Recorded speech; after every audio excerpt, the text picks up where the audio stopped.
Good morning, everybody. We are taking off on another adventure. On our quest to learn more about off-roading, we are taking a Bob Wohrels off-road course for vehicle recovery. And we will be in a 2-day course with Bob. So come with us. This should be a great adventure and a great learning experience. Well, folks, we have arrived at the course. So everybody's kind of getting ready right now. And there's so many four-wheel pop-up campers. We were able to meet some friends that we went on the Baja trip with, which is just great. So we're looking forward to this. It's going to be a wonderful 2 days. So let's go.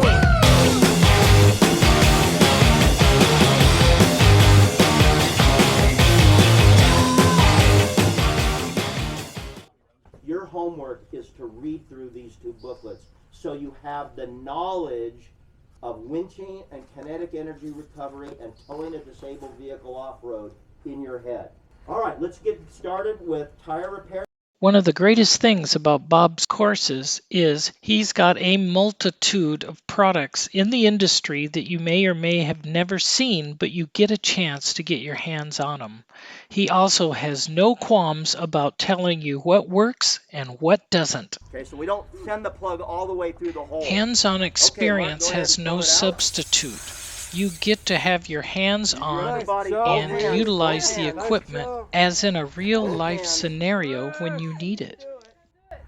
We know you can do it, but it is hard.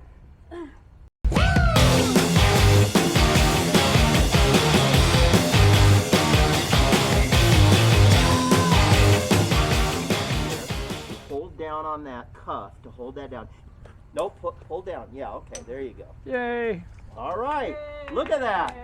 Nice job, Rick. So if you've never done this today, we're going to do the hard part of taking the tire off the rim, because the tire does have to come off the rim to put a patch on the inside. And taking the tire off the rim is the tricky part. In the drop center, or she's not going to stretch that over. No. Okay. This has to be down. Okay. This has to be down.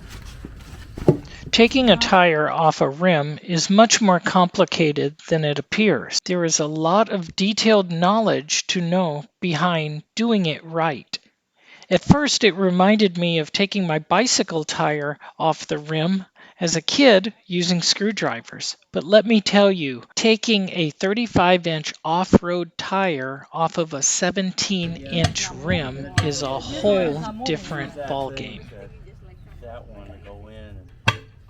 It's about ready to come off. You've got to go drop center on this side, which we are, and now you're going to go in and hook the tire here and bring it up. Okay, there's one bead. Now keep going for the pretty side bead. You haven't popped it yet. It's going in. It's not leaking out. There. Yeah! 4th of July. That's good. Cannot believe how hard is that. I know. You got to really work hard to do that. I was kind of worried because my hand is getting swollen. See? Yeah, that's from the vaccine injection site. Ouch. Yeah. To the axle. That on a lot of vehicles, particularly Chevy trucks, those shock perches are not at the tires. They're out in the middle. They're just begging to be ripped off. So if you knock that off, knock that shock perch off, and now that shock is not doing anything, you're not going anywhere. You won't be able to go down the road. You got to weld that shock perch back up on that axle. For me, welding was never something I conceived of as a field repair if I were to break down. Bob taught us how to use both a stick welder and a MIG welder, and they could be powered from car batteries, independent from your vehicle, or they could be powered with an inverter like he has in his truck. The ability to have a welder in the field when you break down or someone else breaks down is extremely valuable and something I never would have thought of as practical or so easy to carry along with you. And it goes with me everywhere, and it is a welder and a 2300 watt inverter. So when my wife needs to use her hair dryer after she's taken her outside shower, she plugs in her hair dryer here and does her hair right here. I have pictures of her doing it right here. He's doing that.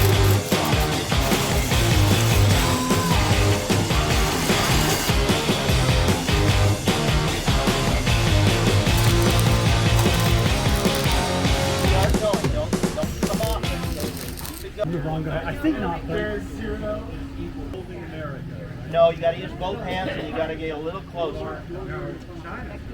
Hey everybody, we finished our first day of the off-road recovery course. It was very good, and we, in addition, really focused on this welding. The welding was really interesting to do, and it was amazing how much insight it gave that you could weld with just 2 car batteries. So I'm going to look and see if it's possible to utilize the 2 starter batteries we have for the truck to be able to weld.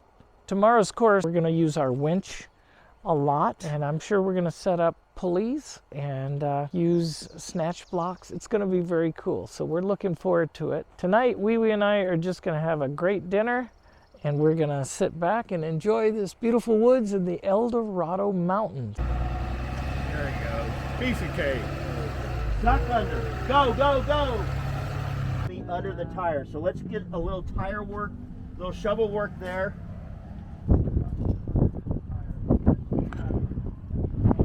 He didn't go to his first class, right?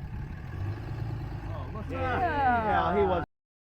In this exercise, we used our winches to learn about pulleys, snatch blocks, a sand shovel, and even a sand anchor that I used to pull myself out. Others were given assignments for different types of pulley setups, and everyone worked as a team together and learned from each other. Over there.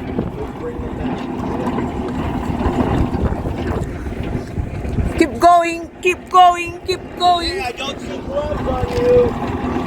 Everybody's got to have gloves if you can't handling cable and accessories. You don't do anything in winching without gloves on. Okay, keep going. Keep going, keep going, keep going. So is that okay though? Yeah. As long as it's got tension.